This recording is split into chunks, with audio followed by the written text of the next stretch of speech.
Good evening. We're glad that you can join us through our affiliate stations here at Midwest and medi-electronics for this most personal but encompassing of occasions. It is shortly after 7 p.m. All day hundreds of people have been filing past the open bed of television. One mourner told me earlier that she had been waiting since 10 a.m. only an hour after hospital personnel announced to an unsuspecting world the death of television as entertainment. And so a shock-filled world learned that their closest friend would be no more. Later on in this transmission we will be talking to Raymond Massey for his appraisal of the outcome of this most crippling event, and most importantly, what has been happening within the last 6 months that has ended with the death of television as entertainment. Today we have watched many people from all walks of life pass by in front of the press box, past the tastefully decorated table on which lies the small object which has played so great a role in all of our lives. We have viewed with difficulty adults pass by with tears openly streaming down their cheeks from those same eyes that have faithfully been worn down by the repeated glare of the TV tube, each griever remembering in their own way the first grainy images that they saw as children. It's now almost 50 years since in 1930 Felix the Cat first appeared on NBC. And now, in between the few wreaths of flowers, there is a plain silver plaquet that reads In Videorum 1930 to 1977. Like any other funeral goodbye, it's always a moment for reflection, and yet this is no simple funeral. What we are sharing with you tonight is just one of the many ceremonies that are at this very moment taking place. In almost every home we learn that similar, more private ceremonies are taking place as each TV set, black, white or coloured, is being honoured as it sits there lifeless but serene, almost as if in death it realises the pleasure it has brought to millions. To you as viewers, to ourselves as personalities, who owe it even more, not forgetting the corporations who have benefited so much through the obtainment of wealth and power. And from all corners of the globe, condolences have been pouring in. Switchboards jammed from coast to coast as the tiny hospital has been drowned in a sea of eulogies and farewells, from leaders of politics to leaders of the film industry, the print publishing industry, data banks, computer corporations, friends and foes, all forgetting their differences and remembering their debts.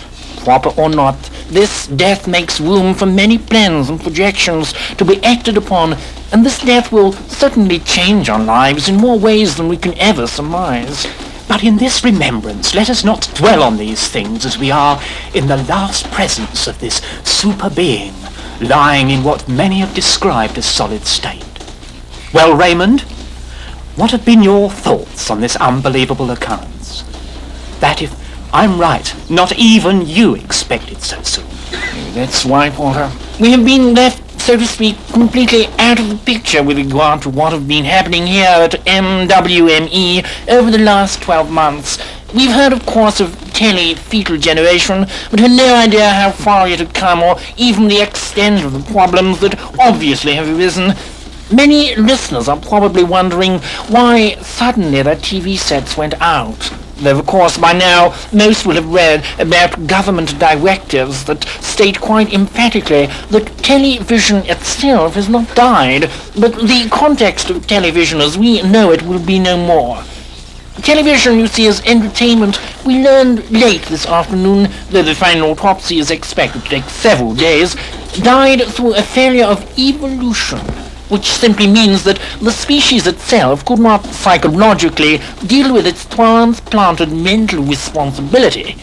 What this means is that the function of television will now be the main thread in the fabric of political control, shared equally, of course, with an economic servicing that will mean daily transactions will all be possible in the comfort of our own homes through our personalized terminals. As to the effect of this change, Walter, I think what adverse reaction there may have been has been offset by the government's terminal ownership loans, free game packages, and of course the environmental control systems that have already been in operation for the last 5 years, such as alpha-wave impregnated records, ozone, air conditioning, and the like. So overall, I think we are going to see very little violent reaction from most sectors of the population. And as far as the evolutionary attempts of television, I suspect that there was some pre-knowledge of failure, and that the dumb terminal will stay pretty much as it is. Well, back at the ceremony, people are still fining past the memorial, and, as Raymond suggested, there are happy and sad faces here tonight. The happiness is itself a first for us, as if we are beginning to witness a new definition for an old term. One can't help smiling ironically as we think back to attacks that were made on television for being violent, and here it lies quite motionless in a spiritual peace that is both engaging and illuminating. Illuminating and engaging both is that peace spiritual, in motionless quite lies